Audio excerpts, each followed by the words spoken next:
الرحيم.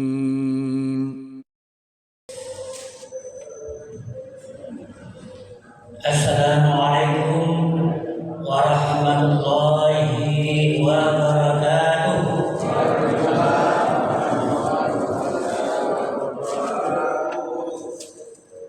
Alhamdulillah, alhamdulillahi faddala alaina syahra Sya'ban.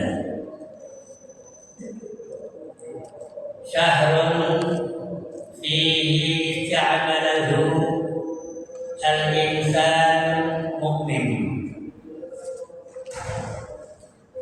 Asyhadu an la ilaha illallah wahdahu la syarika lah wa asyhadu anna Muhammadan abduhu wa rasuluh la nabiyya ba'dah. Amma ba'du. Hadirin jamaah,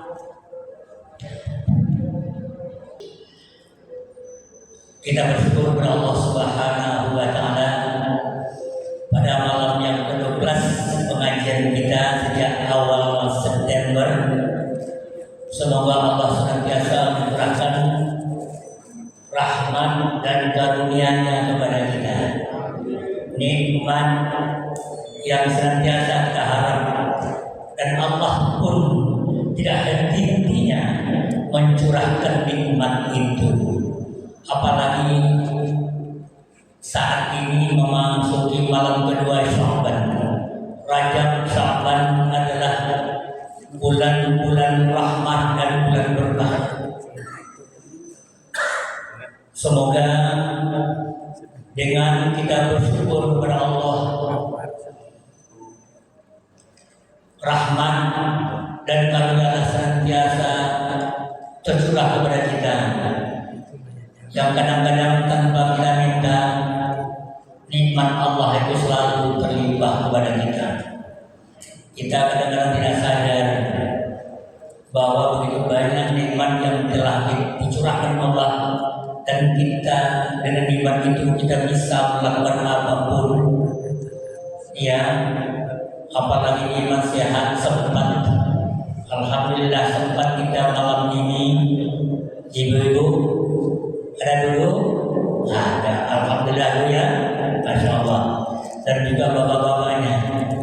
Selanjutnya kita sampaikan salawat dan salam kepada junjungan kita Nabi Muhammad sallallahu alaihi wasallam, yang telah menuntun kita, membimbing kita, menyampaikan risalah Allah Subhanahu wa taala, sehingga kita menjadi orang yang mukmin, orang yang selalu mengikuti ajaran Rasulullah yang disampaikan Allah melalui wahyu-Nya. Karena itu pantas kita sebagai umatnya menyampaikan selawat dan salam, dan baginda Rasul pun akan memberikan kepada kita kemuliaan nanti di akhirat dalam bentuk syafaat al-uzma di yaumil qiyamah. Hadirin jamaah yang insyaallah dimuliakan oleh Allah, tadi sudah sampaikan malam ini adalah malam kedua bulan Sya'ban. Bulan Rajab sudah kita lewati, bulan yang penuh kemuliaan. Di dalamnya bulan Rajab itu, di samping kemuliaan, rahmat Allah dan berkah Allah yang besar. Apalagi kita ketahui bahwa bulan Rajab bulan yang di dalamnya Allah memberikan penghargaan kepada Nabi Muhammad SAW dengan Isra dan Mi'raj. Kita tahu Isra dan Mi'raj, Isra perjalanan Rasulullah dari Mekah Al-Mukarramah tempatnya Masjidil Haram ke Baitul Maqdis di Palestina yang jaraknya bukan main 1487 kilo. Kalau kita hitung-hitung ke Aceh itu katanya sampai 1.200 ya, mungkin dari Semarang Aceh barangkali 2000 ya, Masya Allah. Nah, perjalanan yang begitu jauh yang pada saat itu berbulan-bulan baru sampai ke Ladang Konta ya, tapi Allah berikan tunjukkan kebesaran Allah, kemahakuasaan Allah. Allah perjalankan pada bulan Rajab, tepatnya para ulama bersepakat 27 Rajab. Ini banyak pendapatnya ya, tapi yang disepakati sehingga itu menjadi bulan libur nasional kita tanggal 27 Januari yang lalu bertepatan dengan 27 Rajab. Kemudian Allah angkat atau Allah naikkan Nabi Muhammad itu ke Sidratul Muntaha, langit ke-7. Sidratul Muntaha artinya sidrah, batas muntaha terakhir. Kalau diartikan terakhir, sidrah batas, muntaha terakhir. Enggak ada malaikat Jibril pun juga hanya di situ. Lalu Allah silakan Nabi Muhammad menghadap di Baitul Ma'mur. Baitul Ma'mur tempat yang maha suci, yang para malaikat tidak sampai ke sana, tapi Allah berikan kehormatan di sana. Berjumpalah Nabi Muhammad dengan Allah Subhanahu wa Ta'ala. Mungkin orang akan berkata, mana mungkin jarak yang begitu jauh, yang Pluto saja yang masih di dalam Sultan Surya itu ada jarak yang terjauh, itu melebihi dari itu. Tapi itu bukanlah kehendak Nabi Muhammad Sallallahu Alaihi Wasallam, kehendak Allah. Coba kita baca dalam surat Al-Isra ayat 1. Bismillahirrahmanirrahim. Subhanalladzi asra bi'abdihi lailan minal masjidil harami ilal masjidil aqsa alladzi barakna hawlahu linuriyahu min ayatina innahu was-sami'ul basir. Ini bukti bahwa Nabi Muhammad itu berjalan, tetapi berjalan kehendak Nabi Muhammad. Asra dalam bahasa Arab sara berjalan, tapi kalau asra itu memperjalankan, berarti bukan dia yang berjalan, tapi Allah yang memperjalankan Nabi Muhammad yang namanya Abdul. Dalam bahasa Arab juga Abdul itu bukanlah roh, yang namanya Abdul ibad adalah raga dan nyawa, roh jasmani dan rohani itu yang diperjalankan, sehingga mungkin orang mengatakan dulu memang tidak akan banyak yang tidak percaya kecuali karena iman. Mana mungkin suatu hal yang mustahil jarak yang begitu jauh. Tapi ingat, karena perjalanannya itu adalah perjalanan mulia yang dikehendaki Allah, karena Allah memperjalankan itu sesuatu yang mudah, karena Allah sudah berikan keberkahan yang sekeliling perjalanan itu, mulai dari Masjidil Haram sampai ke Masjidil Aqsa Palestina itu ada di berkah. Lalu mengatakan dan linuriyahu ya min ayatina, Allah akan tunjukkan, perlihatkan bukti-bukti kebesaran Allah Sehingga mungkin orang bertanya, tapi Nabi Muhammad menjawab pertanyaan yang logis. Ketika pulang pergi itu, Nabi Muhammad menjelaskan bahwa di sana ada yang namanya rombongan kafilah yang balik dari Palestina, dari Syam. Dijelaskan tempatnya itu bukti bahwa Nabi Muhammad melihat karena diperjalankan. Apalagi kalau yang ketujuh itu, ya betapa mulia dan agungnya. Nah, konteks kita adalah sholat sebagai oleh-oleh perjalanan Nabi Muhammad SAW. Hadirin yang berbahagia, ketika Nabi Muhammad menghadap Allah Subhanahu wa Ta'ala di Baitul Ma'mur, Nabi Muhammad ada bingung apa yang akan diucapkan kepada Allah yang Maha Kuasa dan Maha Besar. Itulah diwayatkan. Inilah yang disebut di dalam apa yang kita baca pada tahiyatnya. Tahiyat at-tahiyyatul mubarakatus shalawatut thayyibah lillah. Jadi diwahyukan kepada Nabi Muhammad untuk mengucapkan at-tahiyyat, segala penghormatan, at-tahiyyatul thayyibah, at-tahiyyatul al-mubarakah, dan segala keberkahan, wa thayyibat, segala kebaikan, as-salawat, segala kebahagiaan, keselamatan, lillahi ta'ala, milik Allah. Dan ini adalah dialog antara Allah dengan Nabi Muhammad. Lalu dijawab oleh Nabi Muhammad apa? Allah yang jawab Nabi Muhammad katakan at-tahiyyatul mubarakatus shalawatut thayyibah lillah. Segala penghormatan, segala keberkahan, segala kebaikan, segala kebahagiaan milik Allah.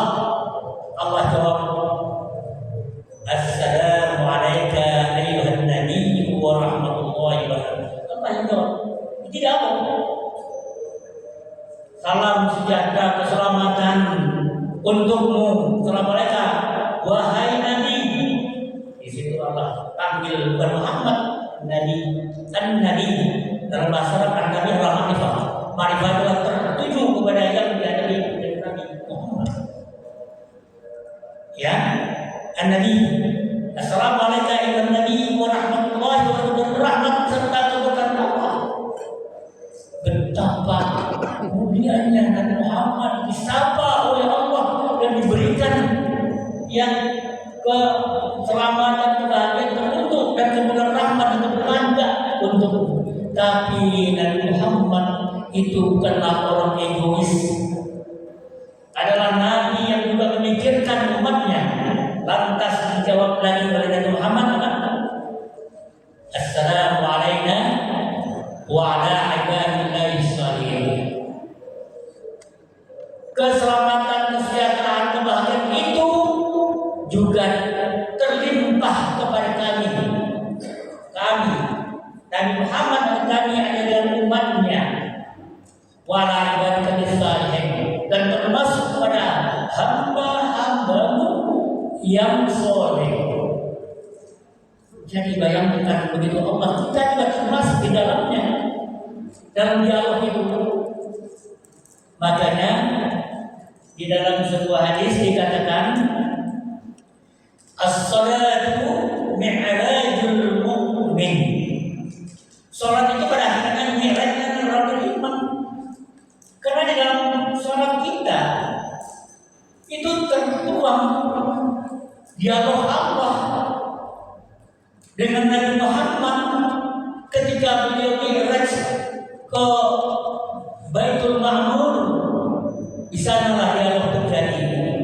Kita selalu mengucapkan, kalau kita renungkan at-tahiyyatul, waktu kita duduk tasawuf awal atau akhir, itu yang kita baca at-tahiyyatul mubarak. Kalau kita resapkan, masya Allah, seolah-olah kita itu berhadapan dengan Allah, walaupun kita tidak melihat Allah atau Allah. Makanya ketika kita sholat, kita sembahyang itu wa'budullaha ka'annaka tarahu fa innahu la yara, fa innaka la tarahu fa innahu yara.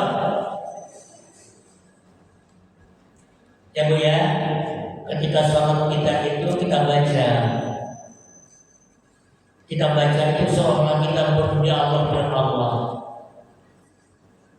Sembahlah Allah, beribadahlah kepada Allah, salatlah kepada Allah, seolah-olah engkau melihat Allah.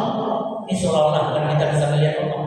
Allah tidak akan bisa dilihat kecuali dengan Muhammad. Fa'innaka fa'ilam tarahu, walaupun kamu tidak mampu melihat Allah, fa'innahu yaraka, bahwasanya Allah selalu melihat kamu. Nah, karena itu dalam salat yang kita sebutkan di dalam hadis Nabi, mi'rajnya orang beriman itu salat. Ya. Nah, karena itu salat itu menjadi hal yang utama, dan itulah sebetulnya oleh-oleh yang dibawa oleh Rasulullah ketika beliau sudah sampai, bagaimana dikatakan di dalam Al-Quran surat An-Najm 13:15, walaqad ra'ahu nazlatan ukhra 'inda sidratil muntaha 'indaha jannatul ma'wa. Disitulah Nabi Muhammad melihatnya pada hari umum, ya, kemudian di sana ada surga. Nah, oleh karena itu peristiwa Isra Mi'raj yang terjadi pada Nabi Muhammad SAW itu dengan oleh-oleh adalah salat, itu akan menunjukkan betapa orang beriman itu mampu meyakini dan mengimani apa yang terjadi daripada diri Rasulullah SAW. Nah, karena itu iman yang berbicara.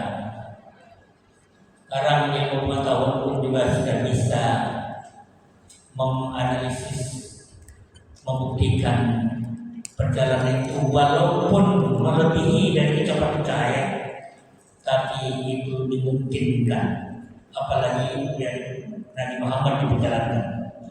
Hadirin yang berbahagia, kembali kepada kita sholat sebagai oleh-oleh dalam peristiwa Isra Mi'raj itu, dan begitu pentingnya sehingga sholatlah yang membedakan antara seorang mukmin dan atau seorang muslim dan non muslim, orang yang beriman dan orang yang musyrik, orang kafir.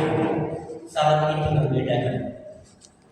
Nah, oleh karena itu salat yang diterima langsung oleh Nabi Muhammad SAW dari Allah Subhanahu wa Ta'ala itu menjadi kewajiban dan menjadi penanda beriman Islam atau tidak beriman atau tidak Islamnya seseorang. Hadirin yang berbahagia, di dalam sebuah hadis dikatakan, ya, riwayat Ahmad, Ibnu Majah, Ibnu Hibban, inna baina rajul wa baina al-syirk wal kufr tarkus shalah. Sungguhnya batas antara seorang yang syirik dan kafir itu adalah seorang itu meninggalkan salatnya. Artinya apa? Membedakan bahwa dia beriman atau tidak, musyrik atau kafir adalah salat. Karena itu tidak salah dalam hadis lain, as-salatu imaduddin, qad aqamaha faqad aqamaddin, wa man tarakaha faqad hadamaddin. Salat itu tiang agama. Ketika seorang itu tidak salat, berarti dia merubuhkan agama. Tapi kalau dia melaksanakan salat, menegakkan agama. Nah, oleh karena itu salat yang kita lakukan sebagai suatu kewajiban itu merupakan obat kerinduan kita kepada Allah Subhanahu wa taala. Hadirin yang berbahagia itu, kalau misalnya kita itu kangen kepada orang yang kita sayangi, apakah kita puas dalam jarak jauh atau mungkin malah begitu bangga bahagianya kita berdekatan dan bertetangga?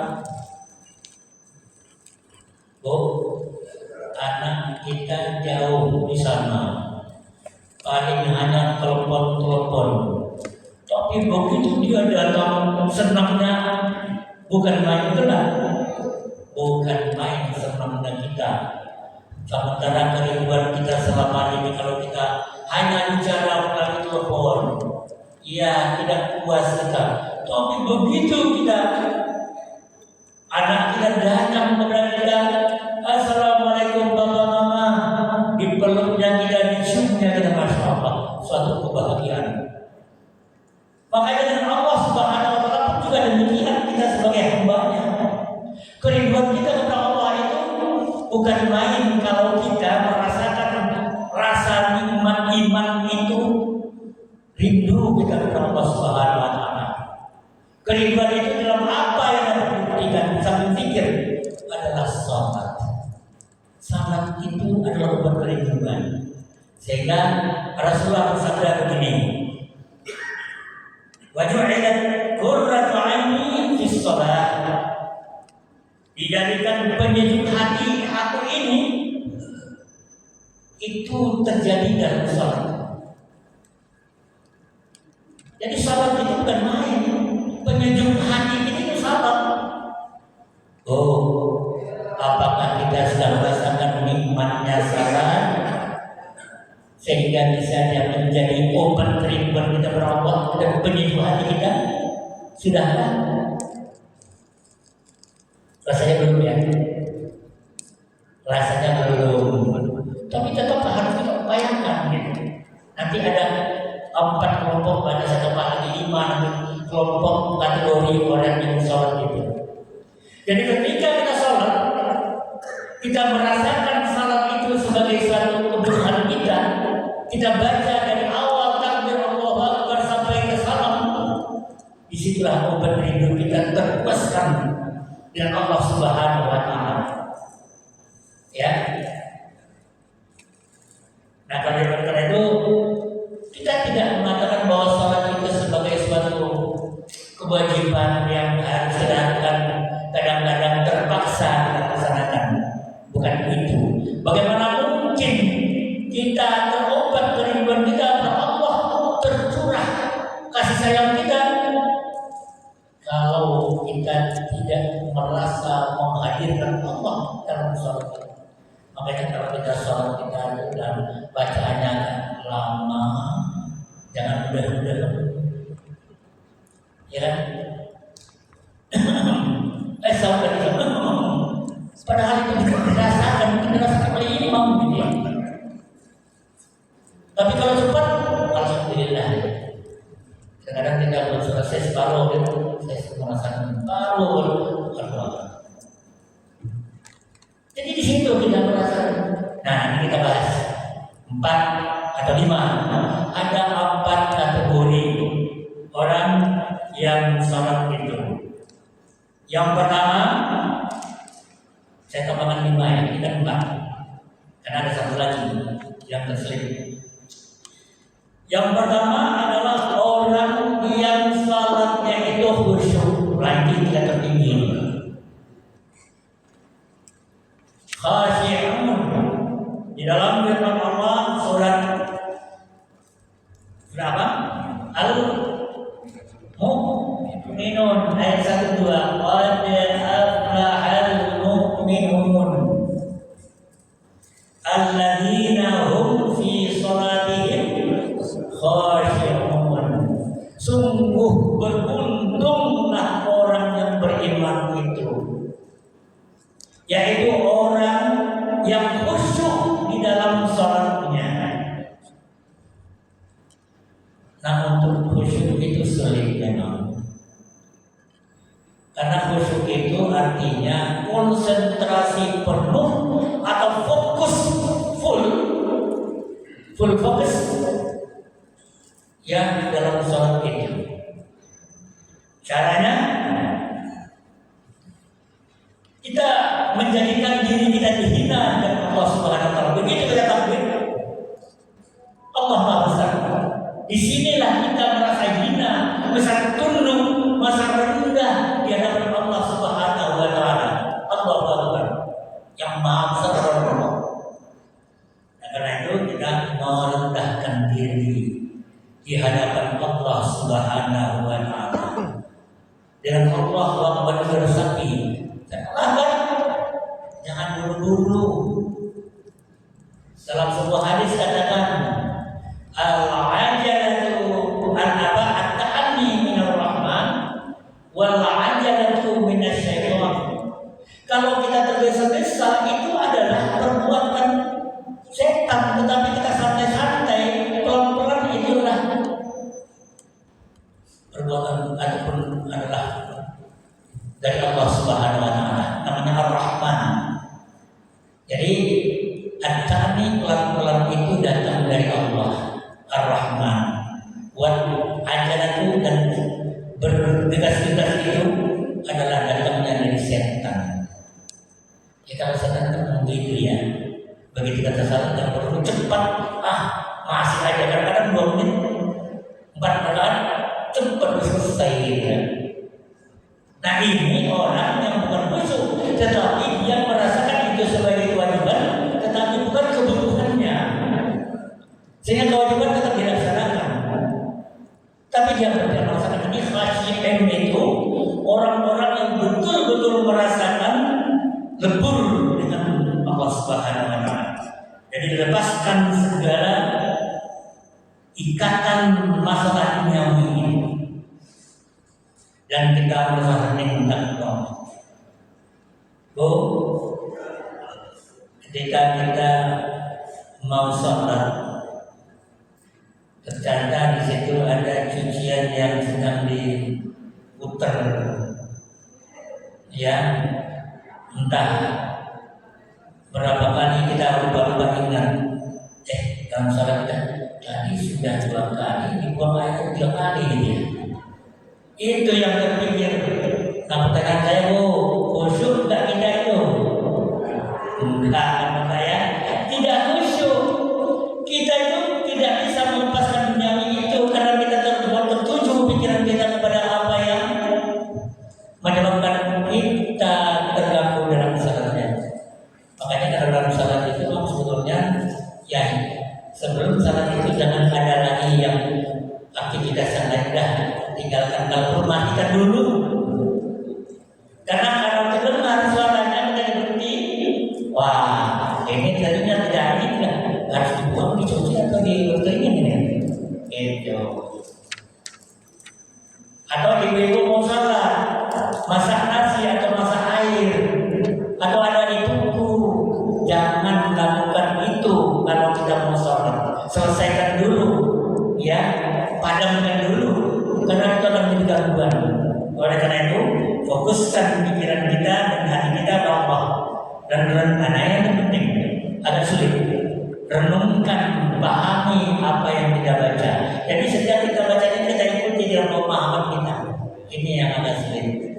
Nah karena itu, ya nanti boleh Pak Edi siapkan nanti bacaan sholat ada terjemahannya. Bagi supaya paling tidak kita memahami kecemasan apa makna yang kita baca. Di situ akan terasa keindahan salat. Tapi kalau tidak, kita salat tapi kita tidak merasakan nikmatnya. Bahkan Imam Ghazali menyebutkan banyak sekali menghadirkan hati. Artinya mengosongkannya, mengosongkan hati dari hal yang tidak ada sangkut pautnya. Ya, dengan sholat antara gerak dan jasmani, pikiran dan perasaan harus terbimbing oleh hati agar hati tidak melayang melang buana kemana-mana gitu. Jadi menghadirkan hati ini, ya inilah yang sulit.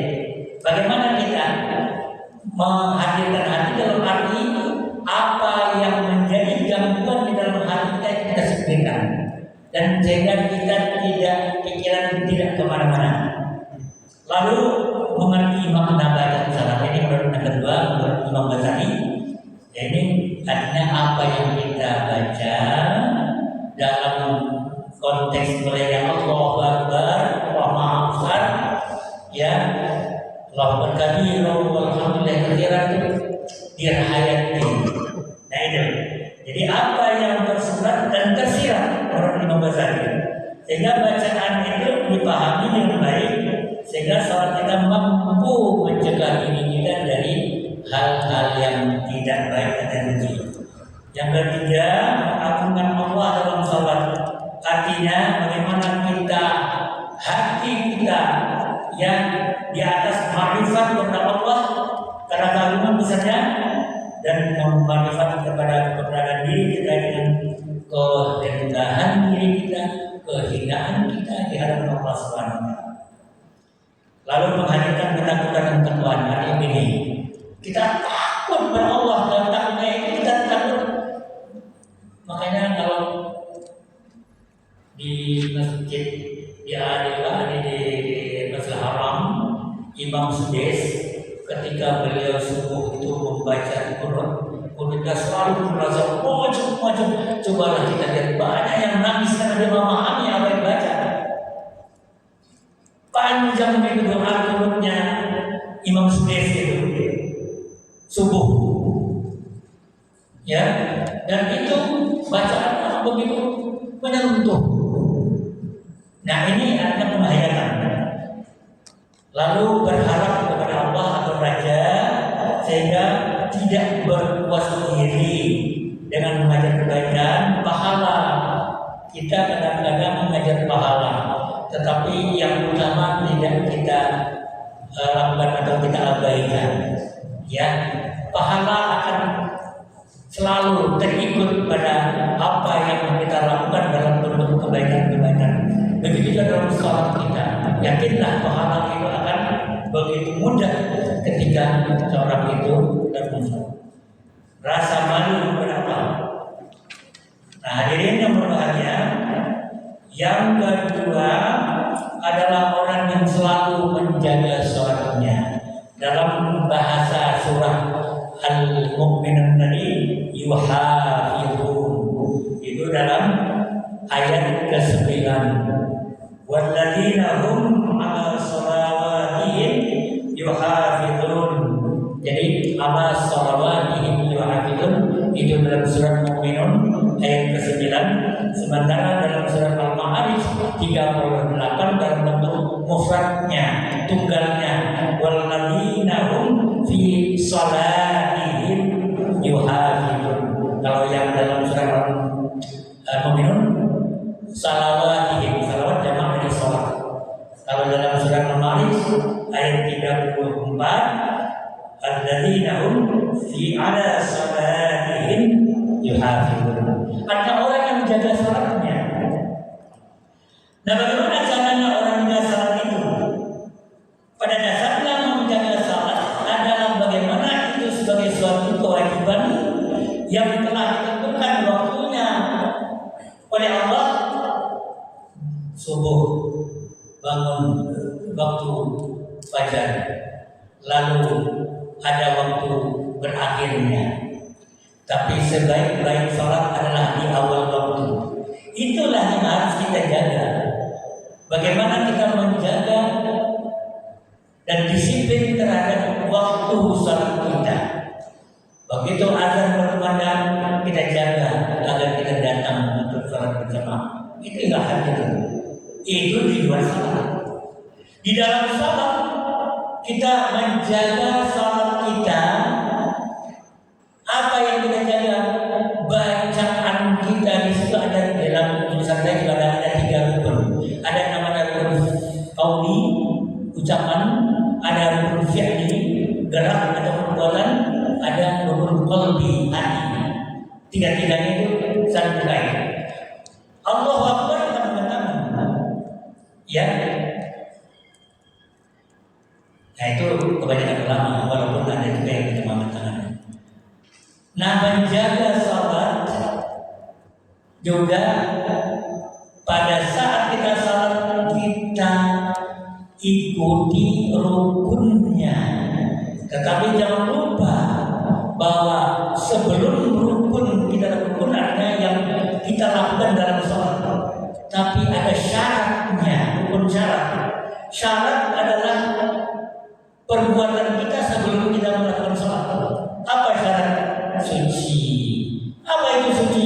Wudu kalau hadas kecil, mandi janabah, mandi ya junub kalau itu hadas besar.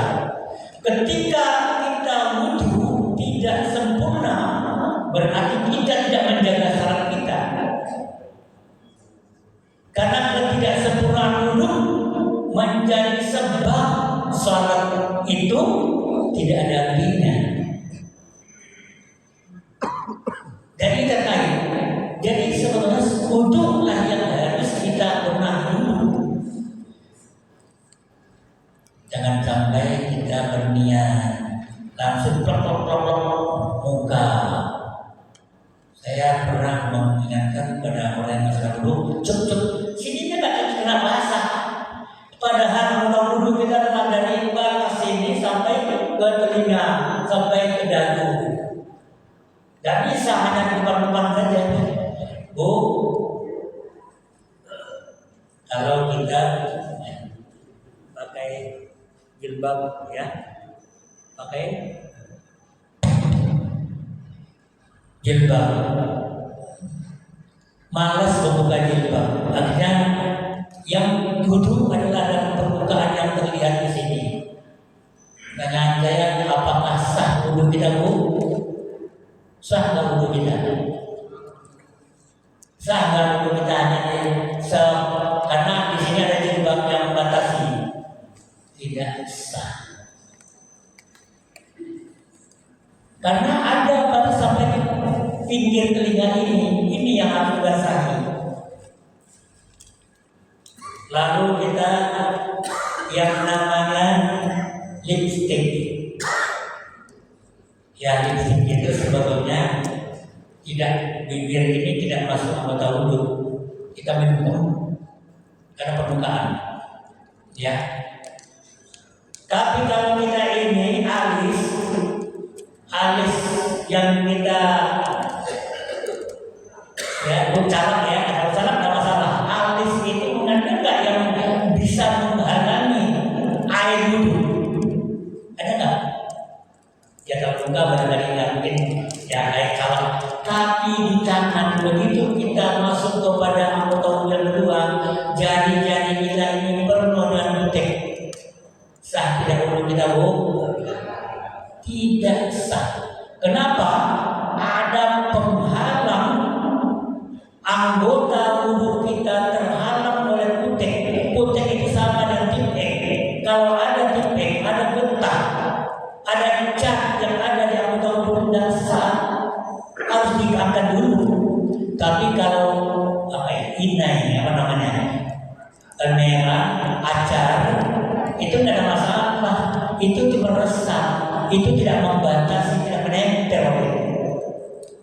Hati-hati, karena kalaupun kita salah, kita wudu salah, berapapun rakaatnya tidak ada artinya. Percuma. Bagaikan kita menumpahkan air ke dalam laut, tidak ada artinya. Walaupun kita namanya sudah sholat, sudah. Tapi Allah jangan dibohongi. Janganlah Allah dibohongi karena kita sendiri yang mempersulit diri kita. Ya, oleh karena itu angkat boleh kita nggak salah, tapi angkat dulu ya.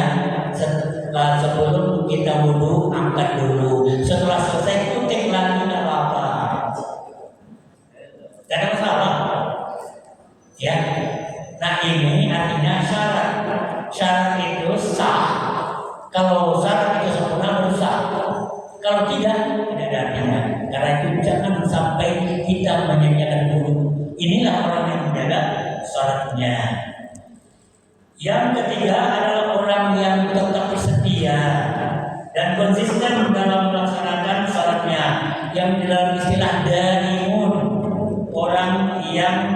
di dalam surah Al-Ma'arij ayat 23, kalau tadi 34 ya, yang 23, walladzina hum ala shalatihim daimun, orang yang dawam, yang setia, konsisten melaksanakan salat.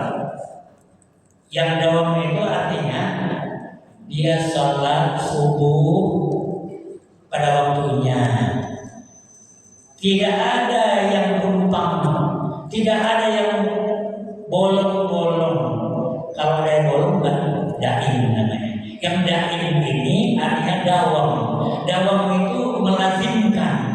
Ya, tidak ada yang terhilang dari salat kita. Wah, kita bepergian, kita bersalat subuh. Nah, itu namanya tidak daim. Kita bepergian tidak salat zuhur, tetapi dalam salat pada waktu asar baru kita salat, boleh. Itu namanya jamak dan kasar, tidak boleh. Kalau perjalanan 82 kilo, 84 kilo, safar, dari safar boleh. Ke Bandung Bapak Ibu, saya ke Bandung itu kalau mau pergi keluar lagi saya jangan asar, tapi karena ada masjid di sebelah, wah, sayang kita tidak salat berjamaah gitu ya. Jadi itu ada kemudahan. Jadi orang yang mendawamkan salat. Nah, oleh karena itu di sini penting. Nah, yang keempat adalah yang kebalikannya. Di dalam surat Al-Ma'un dikatakan awaitul ladzi kadzubu fadzalika alladzi yu'tim wa la yahulu ala naumin na'im fawailul lil musallin alladzina hum an salatihim sahun walladzina hum yuraqun. Jadi kelompok yang keempat adalah orang yang salatnya itu suka lalai, suka menunda-nunda, suka melewatkan waktu salat, dan kemudian dia ria. Nah, kata wailul lil musallin, celakalah orang salat. Bapak Ibu jangan berhenti di situ. Ada orang yang mau salat apa? Karena kan orang salat itu celaka padanya. Padahal ada lanjutannya. Alladzina hum an orang yang celaka itu orang yang lalai dalam salatnya. Ya, orang yang sia-sia dan suka melewatkan, suka menunda-nunda. Ya, kalau kita salat ntar itu Bu, ntar itu kapan? Sampai kapan ntar itu? Ntar itu bisa sampai besok, ya kan? Antar zuhur, ntar asar. Padahal dia bukan karena musafir. Ntar datang lagi maghrib dan ntar. Inilah orang yang lalai yang disebut celaka atau bela bagi orang yang sholat yang dia salat lalai dan raul ria. Ria bukan karena Allah. Padahal kita mukhlisin Allah-Din, kita ikhlaskan diri kepada Allah dalam salat, bukan karena siapa-siapa. Tapi kalau orang yang salat karena enak ya tetangga bagi ke masjid agak enak, saya juga pergi lagi ya. Agak enak pada mertua ya mantu pergi ya. Itu namanya bukan ikhlas, tetapi itu ria. Jadi melakukan ibadah bukan karena Allah, tapi mengharap yang sanjungan, mengharap yang penghargaan dari orang lain. Itu yang disebut dengan. Nah, orang yang salat tidak tepat waktu, itulah yang lalai. Salatnya tidak disertai dengan khusyuk, juga dia lalai dalam salatnya. Tidak mengharap pahala sedikit pun ketika melaksanakannya, ya dia langsung yang penting salat. Salatnya apa? Ya udah selesai dalam waktu yang singkat. Orang yang tidak merasa rugi dan takut dari siksa Allah kalau dia abaikan salat. Di dalam melaksanakan salat mereka itu hanya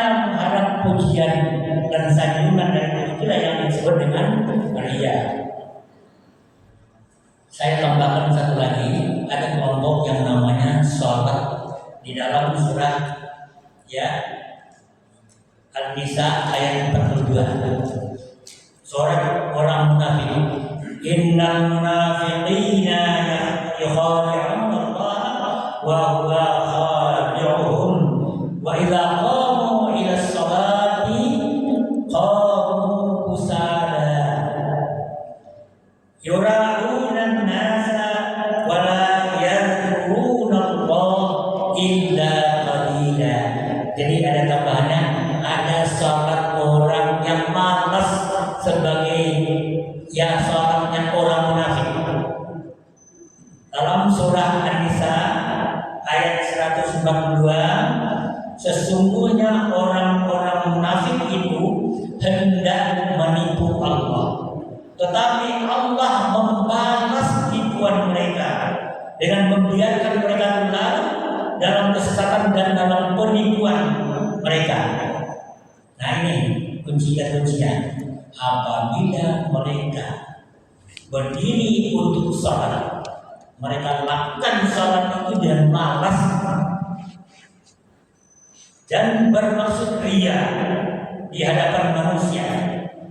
Mereka tidak sedikit pun mengingat atau mereka tidak mengingat Allah kecuali hanya sedikit.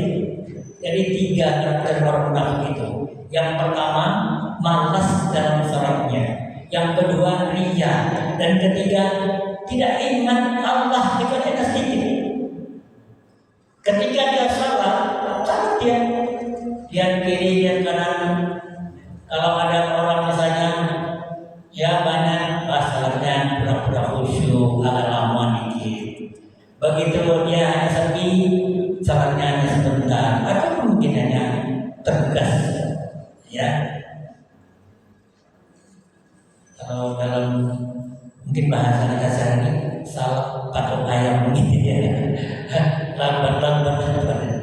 Makanya alhamdulillah kita di masjid kita ini baik itu sholat wajib maupun sholat sunnah tetap itu tidak dibedakan. Makanya alhamdulillah kita di sini sholat tarawih pun juga dengan santai-santai. Coba dapat dibayangkan, saya pernah sholat di suatu tempat, ya, kemudian sholat isya cepat jangan, kemudian lanjut dengan sholat tarawih. Saya hanya 2 rakaat, saya langsung pulang. Bagaimana kita bisa mengerti Allah pada satu nafas? Kemudian ayatnya pendek, langsung Allah. Dan ada. Nah di sinilah penting Bapak Ibu yang namanya tumakninah. Tumakninah adalah berhenti sebentar, sesaat di antara rukun-rukun fi'li. Kalau kita baca Allahu Akbar, ya udah ada jeda. Kemudian kita juga mau ruku, ya waktu kita baca Al-Quran Fatihah, kemudian juga kita setelah kita baca surah terakhir, Inna a'tainaka al-kautsar fasalli lirabbika wanhar, Allah Akbar, tidak ada tumakninah di antara Inna syani'aka al-abtar dan Allah Akbar. Itu tidak ada, tidak sah. Bagaimana hanya bersambung? Ya, nah di sini alhamdulillah kita bukan mencari kuantitas, tapi kualitas yang kita cari. Kalau kuantitas berapa banyak mau 23, tapi kalau dibandingkan 11 ya, tenang mana yang kita merasakan sendiri, mana yang sejuk, mana yang nyaman. Jadi itulah 3 ciri, dan karena itu ya, dan kemudian bahwa salat yang kita lakukan itu paling tidak dapat mencegah diri kita dari keji dan munkar. Inilah tujuan salat. Ya, aqimis sholata inna sholata tanha 'anil fahsya'i wal munkar. Dan dirikanlah salat, sesungguhnya salat itu dapat mencegah perbuatan keji dan munkar. Nah, kapan dan bagaimana caranya? Ya kalau kita salatnya khusyuk, kita merasakan. Tapi kalau tidak ya mau salat ya rajin, tapi yang namanya maksiat juga sama gitu ya. Maksiat itu kadang-kadang bukan hanya pergi dalam tempat ya hiburan, tidak. Ada maksiat kita di dalam kita bekerja. Kadang-kadang kita lagi menulis dan mendapat maksiat. Apa? Yang para orang-orang yang bekerja di dalam pelaporan, pembukuan, angka itu bisa dinaikkan maksiat. Kenapa orang itu korupsi? Ya karena nggak puas apa yang ada dan ingin lebih banyak dilakukan dengan maksiat. Dia telepon, ya minta jatah, maksiat. Dia telepon, ya bahwa dia akan melakukan pesta, tolong tenda siapkan, tolong makan siapkan, tolong ini semuanya. Itu maksudnya, karena bisa saja orang terpaksa, dan ini kan terjadi. Ya pada ada kan menteri, yang harus menjatahkan satu dan bukan hanya di dalam daerah-daerah di kepolisian juga sama. Ya, jatah menjatahkan itu hadir. Nah itu tidak ada artinya. Hadirin yang berbahagia, nah mari kita jadikan salat itu sebagai merek. Tapi saya ingin sedikit karena berada pada bulan apa sekarang? Rajab kan? Sya'ban, 2 Sya'ban, ya, dan bulan berkah. Karena itu paling tidak ada 4 yang dapat kita lakukan. Yang di sini nggak ada, tapi orang sekarang mengingatkan.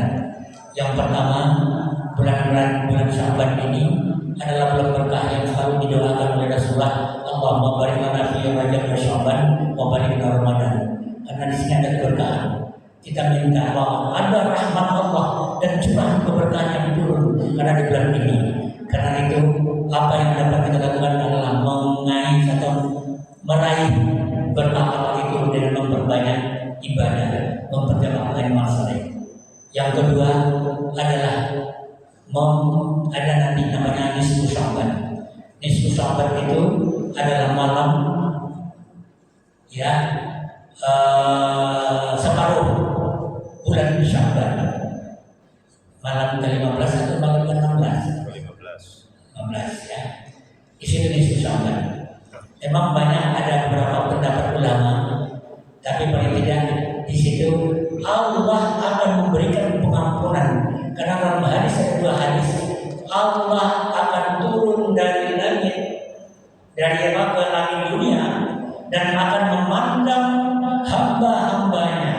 Kemudian Allah akan mencurahkan keampunan kepada para hamba.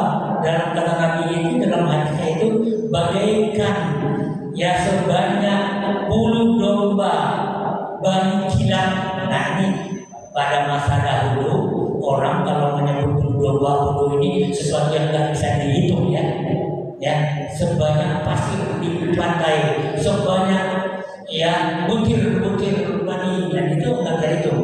Artinya apa? Begitu Allah memberikan kemudahan kepada kita pada nisfu Sya'ban, maka Allah akan memberikan pengampunan. Dalam hadis yang lain, Allah akan memandang kepada hamba-hambanya, kemudian hamba itu akan diberikan ampunan illa li musyrikin wa munafiq. Yang tidak diberikan ampunan adalah yang orang musyrik dan orang munafik. Kalau orang musyrik mungkin kita mengatakan kita bukan orang musyrik karena kita menyembah Allah yang satu, tapi bisa saja kita berbuat syirik atas perbuatan-perbuatan kita yang tidak sejalan dengan aturan Allah Subhanahu wa taala dalam rangka tauhid yang uluhiyah dan rububiyah itu. Dan orang munafik ini yang baik. Orang munafik itu bukanlah orang kafir. Dia adalah musuh dalam selimut. Ada barisan orang muslim, tetapi dia tidak dapat diketahui dan di sini hatinya yang tahu. Tapi bisa juga kita lihat dari sikap dan tindak tanduknya, sebab terjamah. Itu yang tidak akan diampuni oleh Allah Subhanahu wa taala. Ya, innallaha la yatayyaru musyrikin atau kafir, itu hadisnya. Yang ketiga, penting perbanyaklah puasa. Karena Rasulullah SAW ketika Aisyah menceritakan, saya melihat Rasulullah itu melakukan puasa pada bulan Sya'ban itu paling banyak jika dibandingkan dengan bulan-bulan yang lain. Makin bahkan hampir seluruh bulan Sya'ban hampir sebulan.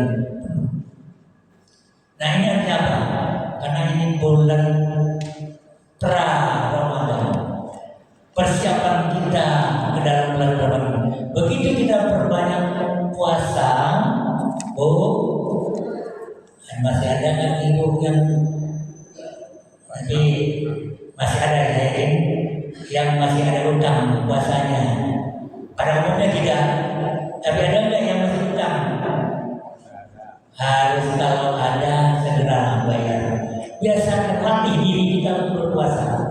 Insya Allah ya kita terbiasa nanti dan enggak kaget. Makanya Nabi itu menunjukkan kepada umatnya banyak puasa pada lam yakun Nabi sallallahu alaihi wasallam yasumu syahran akthar min Sya'ban. Bainahu kana yasumu Sya'ban. Kata Aisyah, aku tidak melihat Nabi berpuasa lebih banyak puasa kecuali pada bulan Sya'ban itu, sehingga beliau puasanya itu hampir yang seluruhnya. Dalam riwayat Nabi Rasulullah ini ada pertanyaan dari Usamah bin Zaid kepada Nabi, wahai Rasulullah, aku tidak melihat kamu berpuasa penuh sebulan lebih banyak daripada bulan-bulan berpuasa di lain kecuali bulan Sya'ban. Kata Nabi begini, syahrun yaghfurun nasu anhu baina Rajab wa Ramadan. Adalah bulan Sya'ban ini bulan yang sering dilalaikan oleh hamba-Ku antara Rajab dan Ramadan, itu bulan Sya'ban. Wa huwa syahrun turfa'u fihi al-amal ila rabbil alamin fa uhibbu ay yurfa' amali wa ana sa'im. Kata Nabi, dia adalah bulan yang diangkat amal manusia kepada Allah Subhanahu wa taala. Aku ingin ketika amal diangkat kepada Allah, aku dalam keadaan puasa. Itulah dasarnya kita memperbanyak puasa. Dan yang terakhir, kita dekatkan diri kepada Allah Subhanahu wa taala. Banyak kita lakukan salat sunnah, kita banyak melakukan baca Al-Quran, kita berbanyak zikir, dan juga banyak berbuat baik kepada orang lain. Itulah yang dapat kami sampaikan pada malam hari ini. Mudah-mudahan ada manfaatnya sehingga bulan Rajab kita ingat, kita kenang, dan kita laksanakan oleh dan berupa sholat dengan sebaik mungkin, yakni jaga khusyuan kita, kemudian jagalah sholat, pelihara sholat, tidak dawamkan sholat itu jadikan sebagai suatu habit. Habit itu hanya watak kita, kebiasaan kita, dan hindarilah sholat yang lalai dan sholat yang orang munafik. Kemudian pada bulan Sya'ban ini kita perbanyak amal soleh, sholat diperbanyak, ibadah lain, kemudian puasa. Puasa itu paling tidak Senin Kamis kita lakukan. Kalau bisa nanti tengah bulan dapat dilakukan baik. Kemudian kalau yang masih bagus puasa